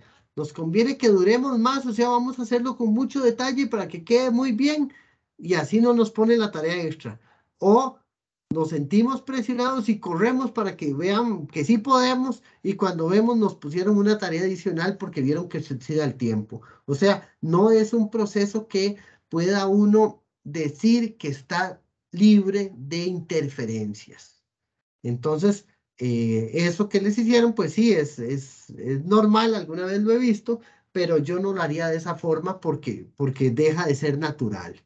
Yo lo mediría primero así en trabajo normal y lo haría basado en datos históricos donde tengo un tiempo o un proceso, una muestra mucho más grande para poder saber cuánto es el tiempo promedio que tardan ustedes. Y después tratar de hacer alguna mejora en el proceso para poder ver si ahí generamos el espacio de tiempo que se requiere para una tarea adicional. Pero sí, sí, muchas gracias, Luis. Relativamente poco tiempo aquí, bueno, 6 años, pero la operación como tal tiene tal vez unos 20 años de funcionamiento, entonces dicen que los tiempos ya estaban tomados desde antes. Lo que querían ver era, añadiendo esta nueva función, cuánto más se les sumaba de tiempo al promedio que se pedía. Ah, ok, ok.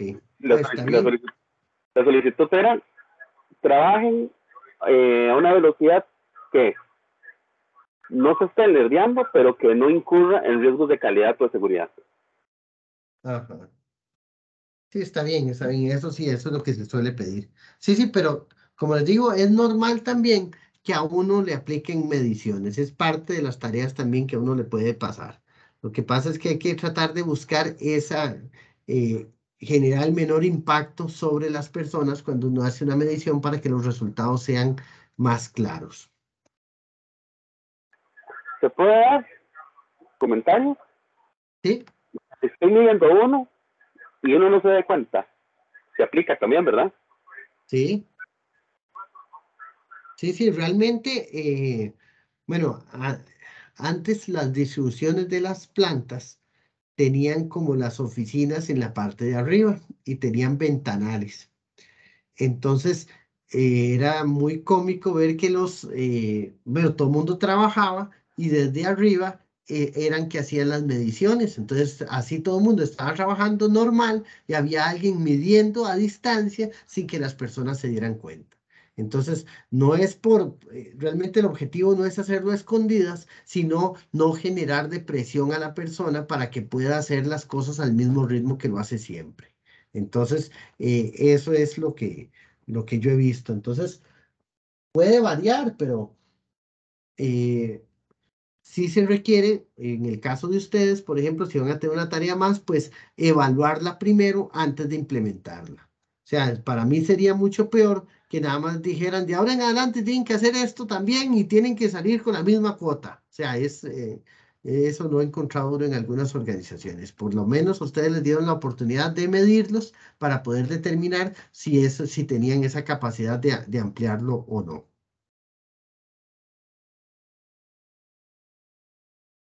¿Ok?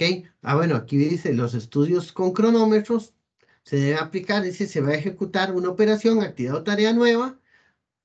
¿Cuándo se usa? Bueno, se debe aplicar cuando se va a hacer una tarea nueva, cuando quejas de los trabajadores sobre el tiempo de una operación, cuando se hayan demoras por la operación lenta, cuando el tiempo estándar de un sistema, en un sistema de incentivos, o sea, si yo voy a poner un sistema de incentivos, entonces tengo que determinar un tiempo estándar, o cuando haya muchos tiempos muertos o bajos rendimientos.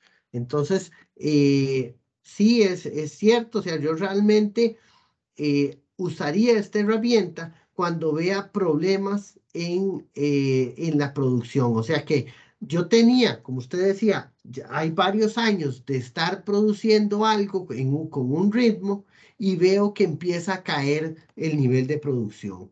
Entonces, sí tendría un poco de sentido medir los tiempos para ver qué está pasando o evaluar los métodos para ver si algo se está haciendo diferente que haga que los números estén cayendo. Pero básicamente, como les dije, lo haría de la forma más discreta posible para poder tener información válida. Ok, en los pasos para un estudio de tiempos es primero la planeación. Hay que prepararse, saber qué voy a medir, cuáles son las personas que voy a evaluar. Como les dije, tengo que buscar no las personas más rápidas ni las más lentas, sino las que van en el ritmo normal. Planificar cómo voy a hacer las mediciones, dónde me voy a parar, qué tipo de información le voy a dar a las personas, cómo voy a llevar los formularios y los registros. Después está la etapa de ejecución, donde ya aplico el método y genero tablas de resultados o formularios de resultados. Esos formularios van a la tercera etapa, que es hacer la valoración de los promedios y demás. Aplicarle los suplementos, que eso es parte de lo que ahorita les voy a explicar, pero los suplementos son los componentes de tiempo adicionales a la medición del promedio de tiempo que saqué. Porque, por ejemplo, si usted mide el tiempo que usted ensambla una luminaria, pues en ese momento, en ese tiempo, no está contemplando que en algún momento del día usted va al baño, por ejemplo, o toma sus 15 minutos de café o cosas de esas. Entonces, esos suplementos son la suma de los tiempos normales que cualquier persona hace que se le restan a la jornada para poder determinar entonces cuánto es su tiempo efectivo para poder hacer las tareas. Y después de calcular esos suplementos, pues ya voy a tener el tiempo estándar, que es la famosa base para poder determinar cuántos productos similares puedo hacer en un día. Bueno, sí, también preparación, ya es que me adelanté. Seleccionar el operador, la operación que voy a evaluar, el trabajador que voy a utilizar como base. ver el método de trabajo, o sea, hacer todo un repaso sobre el método para poder estar claro de la persona, el momento, la forma en que voy a medir y cosas de esas. En la ejecución, pues obtener y registrar la información. Para eso dividir la tarea en elementos donde yo pueda ir midiendo y calcular los tiempos observados. Valorar es al ritmo normal del trabajador promedio, usar las técnicas de valoración y calcular el tiempo base o la valoración de la suma de los componentes del tiempo que tarda la tarea. Y los suplementos, lo que les decía, eran las demoras, las fatigas, los cálculos de suplementos y sus tolerancias y sumárselo a los tiempos. Y después poderte calcular el tiempo estándar, que hay un error lógico en la medición de un tiempo estándar, el cálculo de la frecuencia de los elementos, el tiempo de interferencia y entonces determinar el tiempo estándar.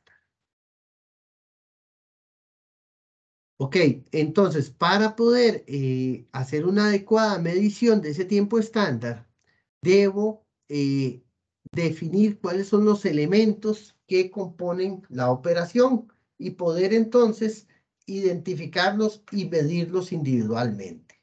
O sea, ¿qué digo en esto? Por ejemplo, en el caso que contaba el compañero del ensamble de la luminaria. Si yo mido todo el proceso como conjunto de grupo de actividades, voy a tener un solo tiempo, digamos 15 minutos. Pero si yo lograra descomponer en subactividades, podría tener 6 o 7 mediciones de esos 15 minutos que tengo en total. Y entonces podría en cada uno de esos componentes hacer análisis y determinar si existe mucha variabilidad en una de los componentes y poder hacer mejoras ahí. Que no es lo mismo verlo en el proceso completo que tarda los 15 minutos.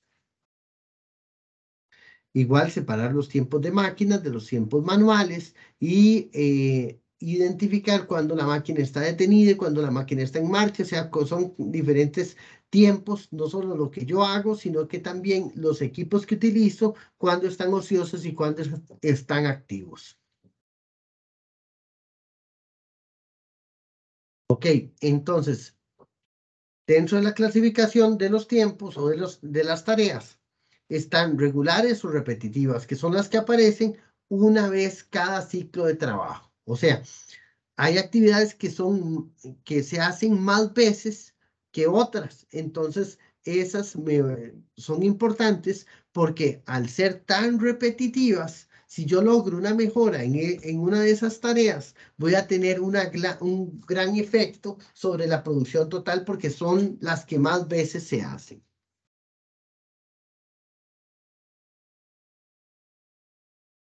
Eso es un ejemplo, digamos, poner piezas o quitar piezas, o sea, o recoger materiales. Eso es una de las actividades que normalmente se repiten más. Procedimiento, ok. Se clasifican los elementos con respecto al ciclo.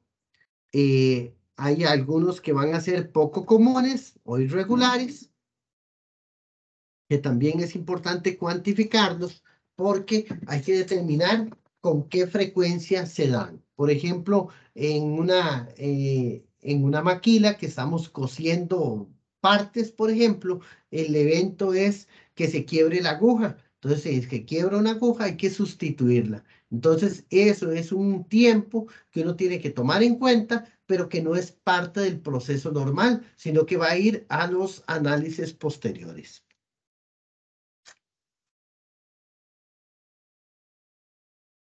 Ok, después se clasifican los constantes, que son aquellos donde el tiempo de ejecución es siempre el mismo. Entonces voy a poder, de esas 6 o 7 actividades que tiene el proceso que estaba hablando del ensamble de la luminaria, puedo encontrar algunos que son constantes. Entonces sé que siempre se tarda lo mismo en levantar la luminaria y llevarla al otro lado del ensamble. Entonces yo al final puedo decir que sobre ese tiempo yo no puedo hacer nada porque es una constante. Entonces me centro en otros tiempos que sí son más variables, donde sí tengo más opciones de mejora.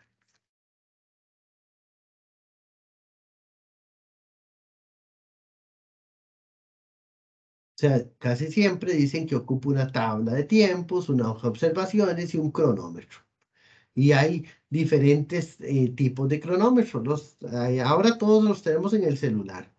Entonces, si ustedes ven el cronómetro de su celular, van a tener la opción de poder medir el tiempo, detenerlo y tener la opción de volver a cero cuando ustedes quieran. Entonces, podemos medir actividades. Una actividad que tarda 15 minutos, puedo hacer una sola corrida de tiempo y por cada elemento donde yo ya terminé el tiempo, sacar, digamos, eso tarda 15 minutos. En el minuto 3 con 15 segundos terminó la primera actividad. Entonces puedo medir eso y el cronómetro me sigue acumulando el tiempo y entonces yo puedo utilizar la misma medición acumulada y que me dé los valores individuales de cada una de las tareas. Y puedo, una vez que concluyo, pues volver a hacer. O sea, se facilita mucho con el uso del cronómetro. Y como les dije, la ventaja es que ahora los celulares lo pueden tener sin ningún inconveniente. Eso es lo que dice, vuelta a cero. El cronómetro retorna a cero cada vez que se cumpla la medición de una tarea.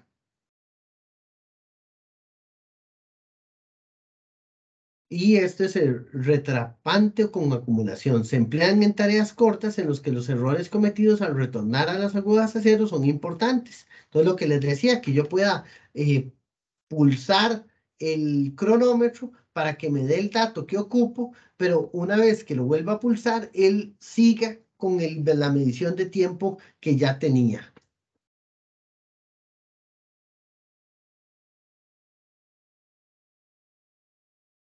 Pues básicamente, entonces para hacer un repaso, yo tengo que, es como el ciclo de Deming o el ciclo de mejora continua, medir, evaluar, planear e implementar. Básicamente, ¿qué voy a medir? ¿Cómo voy a hacer esa medición? O sea, ¿qué elementos voy a evaluar? La planeación y después cómo lo implemento para poderlo poner en práctica.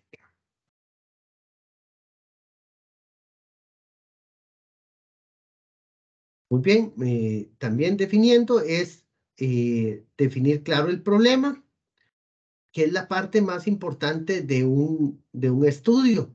¿Por qué lo estoy haciendo? O sea, ¿qué es lo que quiero medir? Yo no mido actividades por pedirlas. En el caso del ejemplo de Denis es, ¿podrá el proceso soportar una actividad más? Esa es la pregunta. Entonces, para ese problema se definió hacer un estudio de tiempo. Entonces, básicamente, uno tiene que tener claro qué es lo que quiere medir con el estudio de tiempo, porque va a significar una inversión de tiempo, de recursos y esperamos un resultado. Entonces siempre hay que trabajar sobre un problema que esté claramente definido y poder hacer el análisis. Igual hay datos que hay que ir tomando, si las máquinas están en operación o no, si están en etapas de cargar material o están ya operando. Hay diferentes tiempos que yo voy a medir. Si ustedes ven en un estudio de tiempos la medición con máquinas, van a ver que la mayoría de las máquinas pues, van a arrojar datos estándar, o sea, que son constantes esos datos de carga, descarga, procesamiento, porque casi siempre han sido programados. Entonces, no tiene sentido estarlos midiendo porque ya sabemos qué valor va a dar prácticamente siempre. Entonces, uno mide los componentes variables, que es donde interviene casi siempre la persona.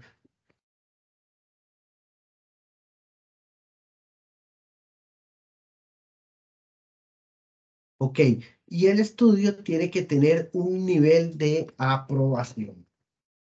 O sea, los aspectos que se obtienen de un estudio de tiempos van a generar una repercusión en la empresa, ya sea que mejoren los estándares, que generen algún incentivo para las personas o que revelen que se está trabajando a un ritmo por debajo del estándar de algún otro sitio que se tiene parecido. Entonces, es bueno que haya una adecuada comunicación con las personas y con las jerarquías de la organización para poder implementar estudios de tiempos o este tipo de estudios para poder obtener resultados. Lo del nivel de confianza, el 95%, dice que es el nivel de confianza mínimo que uno esperaría de cualquier estudio. Y para eso podemos usar algunos indicadores, algunos elementos estadísticos que vamos a ver poco a poco o van a tener ahí en el. Precisión o error significa que los resultados son correctos dentro del porcentaje especificado. Está bien, eso está bien. Y aquí vienen algunas formulitas. Precisión, precisión absoluta y relativa. Esto es, bueno, ¿en qué página está esto? No dice la página.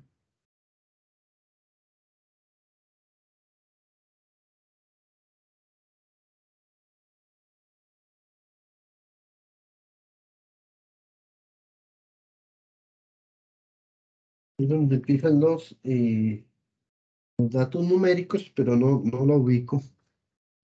Sigma de alfa, zeta de alfa medios, a la 2, sí, eso es para poder sacar la precisión. Bueno, ahí no, lástima, no tengo un ejemplo.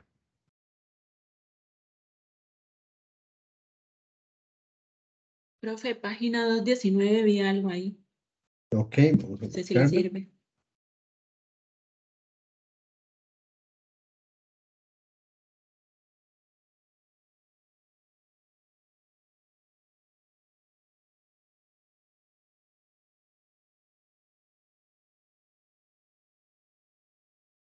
Hay factores, pero no son esos.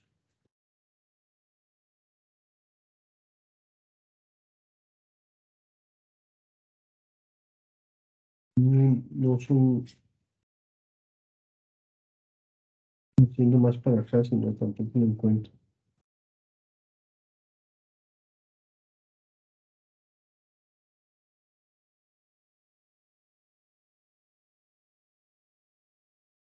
Es para procedimiento para hacer un muestreo. No sé, estos no son fórmulas de muestreo. No, no es precisión, pero no habla de fórmulas de muestreo todavía.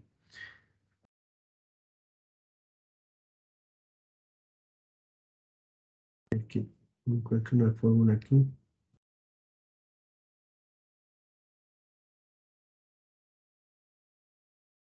Ok.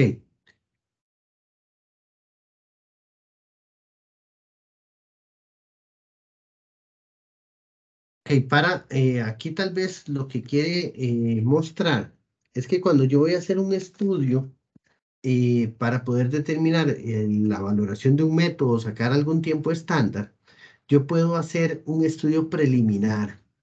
Ese estudio preliminar me puede dar algunas ideas de cómo estoy definiendo las actividades, los tiempos que estoy midiendo, y ese pequeño estudio o estudio previo me va a poder decir si el planteamiento del experimento, de la forma de medir que yo tengo determinada, va a ser eficaz o no. Entonces, hago este como pequeño estudio de prueba y al final eso me va a brindar datos o me va a confirmar que la medición que yo estoy planeando pues va a ser eficaz. Y eso es lo que se llama estudio previo o muestreo preliminar. Entonces, vamos a ver ya ahí si ya tenemos un ejemplo. Dice, se fijan 400 observaciones para realizar el estudio. Se dispone de 5 días para realizarlo. Y el departamento cuenta con 10 máquinas. Entonces, ¿cuántas observaciones debo hacer por día? Pero esto es más que todo para poder definir, de acuerdo a lo que yo quiero ver, cuántos días voy a ocupar del proceso. Entonces, si yo tengo 5 días y 400 observaciones con 10 máquinas, entonces yo puedo calcular la relación de mediciones por día que voy a hacer. Entonces vamos a tratar de ver si le llegamos a la lógica. Ok, tengo número de días igual 5, pero tengo 5 días para hacerlo. Entonces, puedo saber que si tengo 400 observaciones, lo divido entre el número de días y tengo que sacar al menos 80 observaciones por día. Eso es 400 entre 5. Y si tengo entonces 80 observaciones por día y tengo 10 máquinas, entonces, ¿cuántas observaciones por día tengo que hacer? Pues puedo dividir 80 entre 10 y voy a sacar 8, que son 8 recorridos o 8 muestras por día, lo que yo voy a requerir para cumplir con mi meta. Es básicamente dividir para poder obtener la tasa de resultado que yo quiero. Y vea que nos podemos devolver. Si yo saco 8 muestras por día y tengo 10 máquinas, ¿cuántas muestras tengo al día? Pues 8 por 10, 80. Si tengo 80, entonces en cada día y tengo 5 días para poderlo hacer, 5 por 8, 40. Ahí me dan los 400. Entonces me puedo devolver para verificar que mi medición es correcta.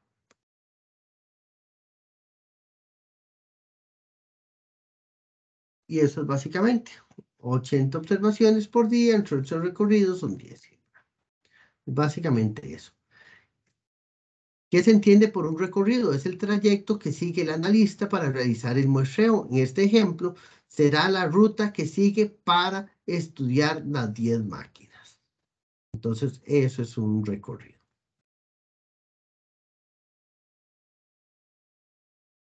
Una característica del muestreo de trabajo es que las observaciones deben ser aleatorias. Por lo tanto, se necesita programar el momento de realizar cada observación. Para ello se necesitan números aleatorios.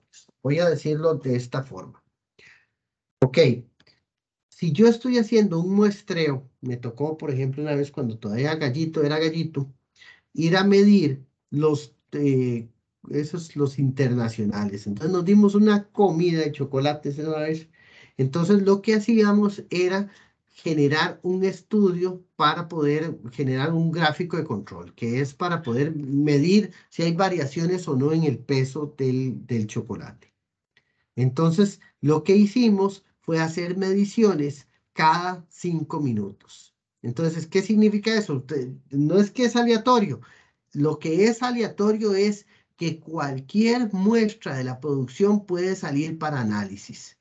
¿Y cómo yo me aseguro que es cualquiera? Pues defino un parámetro y es sacar la muestra que esté a los 5 minutos exactos. Indiferente si la veo chiquitilla, si la veo gorda, si me cuesta o me da pereza agarrarla, pues tengo que agarrar esa que es la que está cada 5 minutos. Eso me garantiza que es una muestra representativa sin ningún tipo de sesgo, sin ningún tipo de oportunidad diferente a las otras, y por eso es que yo establezco sacada cada 5 minutos. Entonces, ese es el concepto de aleatoriedad, que cualquiera de las muestras puede salir. Imagínese que usted esté midiendo los chocolates y diga, hoy no, yo voy a sacar una muestra cada vez que yo quiera. Entonces, cada vez que usted quiera, los está viendo y va a elegir alguno por alguna razón. Entonces, eso deja de ser aleatorio y entonces el análisis deja de tener sentido.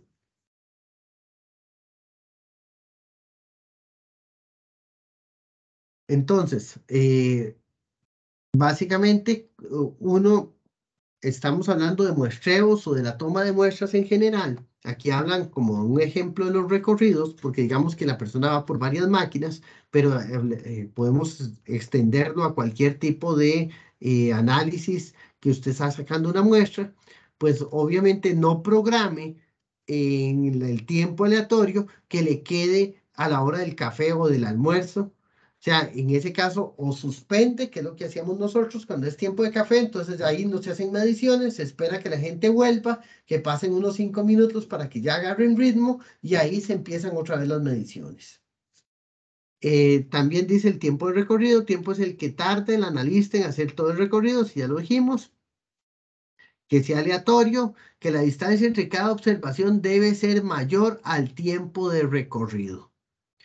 ¿Qué significa eso? Que si yo estoy hablando de un proceso de inyección de plástico, el ciclo de inyección tarda, digamos, 30 segundos. Pues yo no voy a sacar muestras cada 30 segundos porque si no estaría muestreando todos los lotes o todas las inyecciones que estoy haciendo. Entonces, por eso siempre el tiempo de recorrido o de generación de la muestra tiene que ser mayor al tiempo de ciclo que tarda el proceso. Y la ruta debe ser la misma siempre. Que yo puedo crear un formulario y eso me ayuda mucho porque, como les dije al principio, saco una muestra piloto para conocer bien el proceso y diseñar la forma en la que yo hago la medición. Entonces, ya una vez que la vi varias veces, puedo crear un formulario que me facilite apuntar la información para tener siempre los mismos datos en una forma cómoda y que se facilite el análisis después.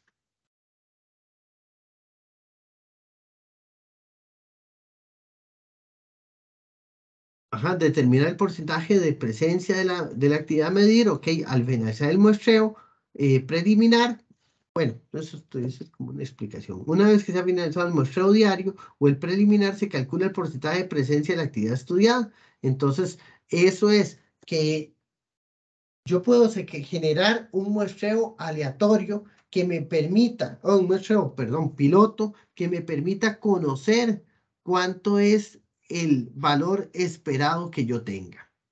Digamos, en el ejemplo de los chocolates, yo puedo decir que el chocolate está bien si pesa 5 gramos, entre 5 y 6 gramos.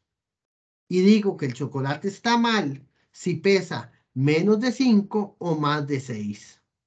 Entonces yo hago un muestreo aleatorio y preliminar de unas 100 muestras y puedo saber entonces qué porcentaje de los chocolates salen con peso extra o con menos peso. Y entonces puedo tener un valor esperado del resultado. Entonces, digamos, si no sé, ahí para usar el mismo 20, de cada 10 chocolates, 2 salen fuera de peso, entonces tengo un valor esperado del 80%.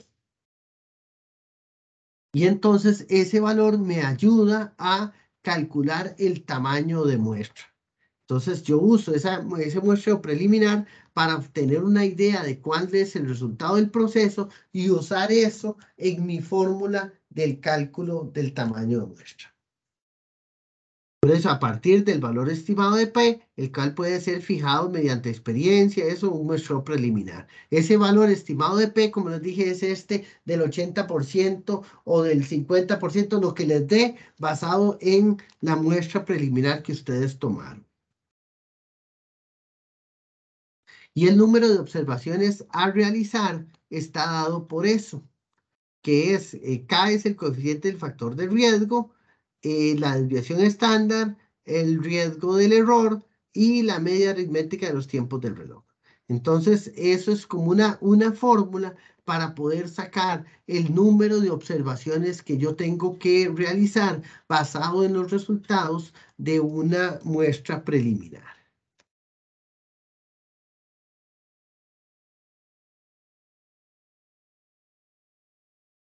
Una vez que se tengan las observaciones recolectadas, se debe comprobar la precisión del estudio de tiempos para verificar que esté trabajando según las condiciones iniciales. O sea, al final es básicamente eso. Ahí hay un ejemplo de un histograma. El histograma me permite ver la cantidad o la distribución de frecuencias de un peso o de un valor basado en rangos. Entonces, ahí está entre 45 y 48, 48 a 50, y ahí mide la cantidad de observaciones. Cuando yo monto un histograma y tiene una forma bonita como esa, podemos decir que el proceso tiende a ser normal, o sea, que tiene un comportamiento esperado con un pico en la parte central y menor frecuencia de resultados a los lados. Entonces, cuando algo tiene un comportamiento normal, pues se nos facilita mucho porque puedo usar todas las bases de la estadística que se conoce en ese caso para casos de comportamiento normal. Si ya tuviera un sesgo, que es un gráfico con una tendencia hacia la derecha o hacia la izquierda, pues ya no puedo usar los parámetros de distribución normal que podía usar en este caso, y entonces tengo otras condiciones. volviendo al ejemplo que yo les puse de los chocolates, imagínense que estos valores sean los pesos. Entonces, ahí pueden ver cómo el peso va variando de acuerdo a las muestras que yo voy sacando, hasta que llega un momento donde ve que aquí el peso se sale y entonces se puede decir que este proceso dejó de tener control. Ahora, los pesos en un gráfico de control no se generan de los valores individuales, sino del promedio de la muestra. O sea, cada cuadrito de estos es el promedio de 4 o 5 muestras que se sacaron y se obtuvo el peso promedio de ellas. Entonces, como ven, esto tiende a estar bajo control hasta el final, donde se sale de control por dos razones. Una, porque se salió de los límites, y otra, porque generó dos valores seguidos por debajo de la línea central, lo que implica una tendencia a que el proceso esté corrido hacia abajo. Pero bueno, esto no es una clase estadística, es solo como para darles una idea de la utilidad de los gráficos de control o del análisis estadístico que uno puede hacer de los valores. Ok, bueno, obviamente la presentación es un poco larga y yo solo se las voy indicando por acá, pero ustedes tienen que repasarla en forma completa y cualquier duda, pues hacérmelo ver. Aquí al final hay unos números que ustedes tienen que revisar. Eso sí les recomiendo que revisen la presentación junto con el libro para que puedan ir entendiendo cómo se llenan las tablas en el uso de estos indicadores. Yo voy a dejar la presentación hasta acá. No sé si tienen alguna duda. Por mi parte no, profe. Ok. No, muchas gracias. Ok, Denis, muchas gracias a usted.